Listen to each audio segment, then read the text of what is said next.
I started as a cat behavior volunteer at the San Francisco SPCA about 2 years ago. I've been working here for about 8.5 years.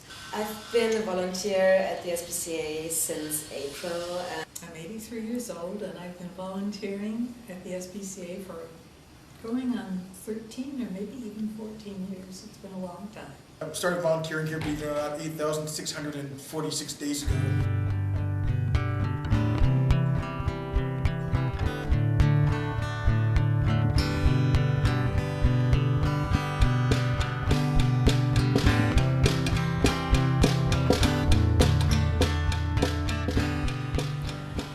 After working 40 years for the state of California, I finally decided I better retire because I would be making more money retiring than working, and so that finally convinced me. And then my wife had an idea that I should have something to occupy my time. And I had thoughts of being a volunteer for the library and research and all that sort of thing, and my wife said, no. You should go to the SPCA and volunteer there. I've always worked with the cats, and I don't actually interact with the cats much anymore, but because I find it difficult to get up and down off of the floor. But I do man the information desk, and my other unique job is calling people who have adopted cats just to see how things have worked out for them, and we get some interesting feedback.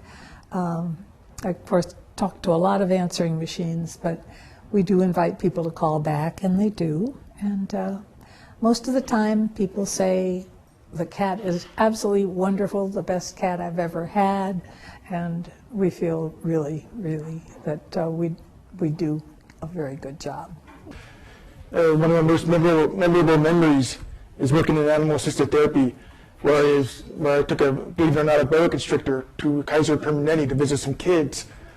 And this one little girl in particular kind of captured my, I guess, my heart. After several visits, she was the only one that was not afraid of that snake. She would hold her. It turned out she was suffering from cancer at the time.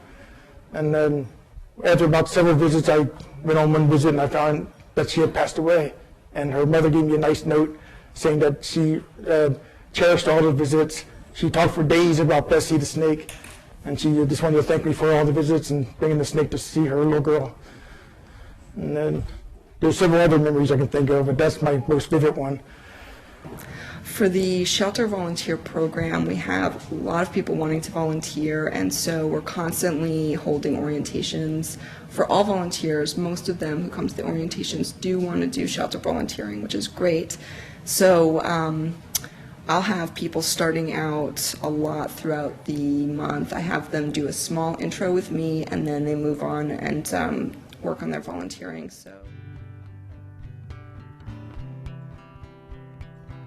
Oh, absolutely. I do. People do come in and talk to me about volunteering, and I'm always very encouraging because I think it's a great place to volunteer. And people who can't have animals where they live, I think it's a wonderful opportunity for them, you know, to interact with animals at the shelter. And that's true. I think of a number of volunteers, and that's exactly why they do come. I do have a cat at home, so I get my cat fix there. In the sea there is a fish that has a secret wish, a wish to be a big cat.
Nowhere has this success been more dramatic than San Francisco SPCA's Maddie's Pet Adoption Center.